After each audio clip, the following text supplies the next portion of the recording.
नमस्कार दोस्तों, स्वागत है आपके पसंदीदा चैनल पॉजिटिव वर्ल्ड पर। आज हम एक ऐसी किताब के बारे में जानने जा रहे हैं जो एक क्रांतिकारी के विचारों की असलियत को उजागर करती है। जी हाँ, हम बात कर रहे हैं शहीद भगत सिंह की रचना मैं नास्तिक क्यों हूं की। इस किताब में भगत सिंह ने अपने तर्कसंगत विचारों, धार्मिक मान्यताओं पर सवाल और अपने व्यक्तिगत अनुभवों को साझा किया है। तो चलिए बिना समय गंवाए शुरू करते हैं इस क्रांतिकारी किताब के सफर को। अध्याय 1, भगत सिंह का जीवन और उनकी सोच की पृष्ठभूमि। शुरुआत करते हैं भगत सिंह के जीवन से। भगत सिंह का जन्म 28 सितंबर 1907 को पंजाब के लायलपुर जिले के बंगा गांव, जो अब पाकिस्तान में है, में हुआ था। उनका परिवार देशभक्ति और स्वतंत्रता संग्राम में भाग लेने के लिए जाना जाता था। उनके चाचा अजीत सिंह और पिता किशन सिंह ने भी आजादी के आंदोलन में बढ़ चढ़कर हिस्सा लिया था। कैसे उनकी सोच विकसित हुई। भगत सिंह बचपन से ही देशभक्ति से भरे हुए थे। जलियांवाला बाग हत्याकांड का उनके मन पर गहरा प्रभाव पड़ा। इस घटना ने उन्हें यह सोचने पर मजबूर कर दिया कि किस तरह से ब्रिटिश हुकूमत भारतीयों के साथ अन्याय कर रही थी। इसके बाद भगत सिंह ने खुद को स्वतंत्रता संग्राम में समर्पित कर दिया। उन्होंने किताबें पढ़नी शुरू की, जिनमें यूरोपीय और रूसी क्रांतिकारियों के जीवन पर आधारित साहित्य शामिल था। यहीं से उनकी विचारधारा ने एक नया मोड़ लिया और उन्होंने तर्क संगतता तथा वैज्ञानिक सोच को अपनाना शुरू किया। अध्याय 2, नास्तिकता का बीज कैसे अंकुरित हुआ। अब बात करते हैं कि भगत सिंह के अंदर नास्तिकता का बीज कैसे अंकुरित हुआ। शुरुआत में भगत सिंह एक धार्मिक परिवार से आते थे, इसलिए वे भी धार्मिक थे। लेकिन जैसे जैसे वे आजादी की लड़ाई में सक्रिय हुए, उन्होंने महसूस किया कि धर्म का सही अर्थ समझने के बजाय लोग सिर्फ रस्मों और रिवाजों का पालन करते हैं। जब वे 1928 में लाहौर में Hindustan socialist Republican association HSRA से जुड़े, तो उन्होंने देखा कि क्रांतिकारी आंदोलनों में भी धर्म और जाति के मुद्दे मौजूद हैं। उन्हें लगा कि यदि देश को सही मायनों में स्वतंत्र करना है तो इन धर्म और जाति की बेड़ियों से मुक्त होना पड़ेगा। यहीं से उन्होंने तर्क और विज्ञान की ओर अपना झुकाव बढ़ाया और अपनी धार्मिक आस्था को पीछे छोड़ दिया। अध्याय 3, भगवान के अस्तित्व पर प्रश्न कि अगर ईश्वर है तो वह इतने अन्याय, अत्याचार और शोषण को क्यों होने देता है। भगत सिंह ने इस मुद्दे पर गहराई से सोचा और निष्कर्ष निकाला कि ईश्वर में विश्वास एक ऐसी चीज है जो मनुष्य को आलसी बना देती है। उनका मानना था कि जब तक व्यक्ति यह सोचता रहेगा कि ईश्वर उसकी समस्याओं का समाधान करेगा, तब तक वह अपनी परेशानियों से लड़ने के लिए खुद जिम्मेदारी नहीं लेगा। उन्होंने यह भी तर्क दिया कि अगर सचमुच ईश्वर होता तो उसे मानवता की पीड़ा को कम करना चाहिए था। उन्होंने उदाहरण दिया कि कैसे ब्रिटिश हुकूमत निर्दोष भारतीयों पर अत्याचार कर रही थी और अगर ईश्वर वाकई होता तो उसे इस अन्याय के खिलाफ कुछ करना चाहिए था।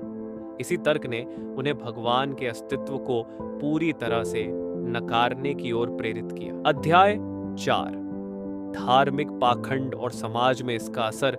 भगत सिंह ने इस अध्याय में समाज में व्याप्त धार्मिक पाखंड की आलोचना की है। उन्होंने कहा कि धर्म का उपयोग सिर्फ लोगों को बांधने और शासक वर्ग की शक्ति को बनाए रखने के लिए किया जाता है। उदाहरण के लिए उन्होंने बताया कि कैसे धार्मिक नेताओं ने हमेशा समाज को नियंत्रण में रखने के लिए डर और अंधविश्वास का सहारा लिया है। भगत सिंह ने महसूस किया कि धर्म के नाम पर हो रहे इन पाखंडों की वजह से लोग असली समस्याओं का सामना करने से भागते हैं। वे कहते हैं कि जब तक समाज इस तरह के धार्मिक पाखंडों से मुक्त नहीं होगा, तब तक उसकी प्रगति नहीं हो सकती। अध्याय 5, तर्कसंगतता और विज्ञान का महत्व। भगत सिंह ने अपने विचारों में तर्कसंगतता और विज्ञान को बेहद महत्वपूर्ण माना। वे कहते थे कि एक व्यक्ति को किसी भी चीज पर विश्वास करने से पहले तर्क करना चाहिए। वे विज्ञान के माध्यम से समस्याओं का समाधान करना चाहते थे, न कि धार्मिक अंधविश्वासों के जरिए। उन्होंने ये भी बताया कि कैसे विज्ञान और तर्कसंगतता ने विश्व को बदला है। वे मानते थे कि विज्ञान एक ऐसा साधन है जो व्यक्ति को अंधविश्वास और धार्मिक बंधनों से मुक्त कर सकता है। उन्होंने कहा कि जब तक व्यक्ति तर्क और विज्ञान को अपनाकर अपनी सोच को विकसित नहीं करेगा, तब तक वह असली स्वतंत्रता प्राप्त नहीं कर सकता। अध्याय 6, व्यक्तिगत जिम्मेदारी और नास्तिकता। भगत सिंह ने कहा कि नास्तिकता अपनाने का मतलब सिर्फ ईश्वर में विश्वास न करना नहीं है, बल्कि इसका मतलब है कि व्यक्ति अपनी जिम्मेदारियों के प्रति पूरी तरह सजग रहे। वे मानते थे कि जब व्यक्ति ईश्वर में विश्वास करता है तो वह अपनी गलतियों के लिए खुद को जिम्मेदार नहीं मानता। उदाहरण के तौर पर, जब कोई व्यक्ति असफल होता है तो वह इसे अपनी किस्मत या ईश्वर की मर्जी मान लेता है। लेकिन भगत सिंह कहते हैं कि एक नास्तिक अपनी गलतियों और असफलताओं का जिम्मेदार खुद होता है। इसी से व्यक्ति में आत्मनिर्भरता और साहस की भावना उत्पन्न होती है।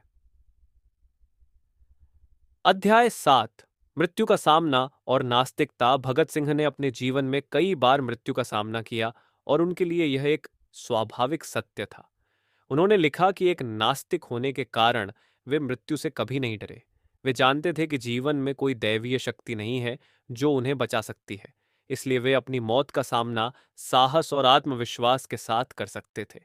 उनके अनुसार जब एक व्यक्ति यह स्वीकार कर लेता है कि मृत्यु अवश्यम भावी है, तो वह जीवन को और भी गहराई से समझने लगता है। भगत सिंह ने इस विचारधारा को अपनी जीवन की अंतिम सांस तक अपनाया। अध्याय 8, नास्तिकता पर समाज की प्रतिक्रियाएं। भगत सिंह ने महसूस किया कि समाज नास्तिकता को स्वीकार नहीं करता और ऐसे व्यक्तियों की आलोचना करता है। उन्होंने बताया कि एक नास्तिक को हमेशा अपने सिद्धांतों के लिए संघर्ष करना पड़ता है। उन्होंने खुद इसका अनुभव किया जब उनके साथी और समाज ने उनकी नास्तिकता पर सवाल उठाए। लेकिन इसके बावजूद भगत सिंह का मानना था कि व्यक्ति को अपने विचारों पर अडिग रहना चाहिए, चाहे लोग उसे कितना भी गलत क्यों न समझें। उन्होंने कहा कि अगर आप सच्चाई के रास्ते पर हैं तो किसी के भी दबाव में नहीं आना चाहिए। अध्याय 9, नास्तिकता और क्रांतिकारी विचारधारा। इस अध्याय में भगत सिंह ने नास्तिकता और क्रांतिकारी विचारधारा के बीच गहरे संबंध को स्पष्ट किया। वे मानते थे कि एक सच्चा क्रांतिकारी वही हो सकता है जो तर्क, विज्ञान और विवेक को अपनाए। उनके अनुसार नास्तिकता व्यक्ति को हर प्रकार की गुलामी से मुक्त करती है और उसे स्वतंत्र सोच विकसित करने में मदद करती है। निष्कर्ष, मैं नास्तिक क्यों हूं का संदेश मैं नास्तिक क्यों हूं केवल एक किताब नहीं है, बल्कि यह भगत सिंह की विचारधारा का सजीव प्रमाण है। यह हमें तर्क संगतता, विज्ञान और व्यक्तिगत जिम्मेदारी को अपनाने की प्रेरणा देती है। भगत सिंह का संदेश है कि सच्ची आजादी केवल बाहरी गुलामी से नहीं बल्कि मानसिक गुलामी से भी प्राप्त की जानी चाहिए। दोस्तों, भगत सिंह के इन विचारों को सुनकर आप भी सोचने पर मजबूर हो गए होंगे कि क्या हम सच में स्वतंत्र हैं। अगर आपको हमारा ये वीडियो पसंद आया हो तो इसे लाइक करें, शेयर करें और हमारे चैनल को सब्सक्राइब करें। हम फिर मिलेंगे एक नई किताब और नए विचारों के साथ। धन्यवाद। जय हिंद, जय भारत।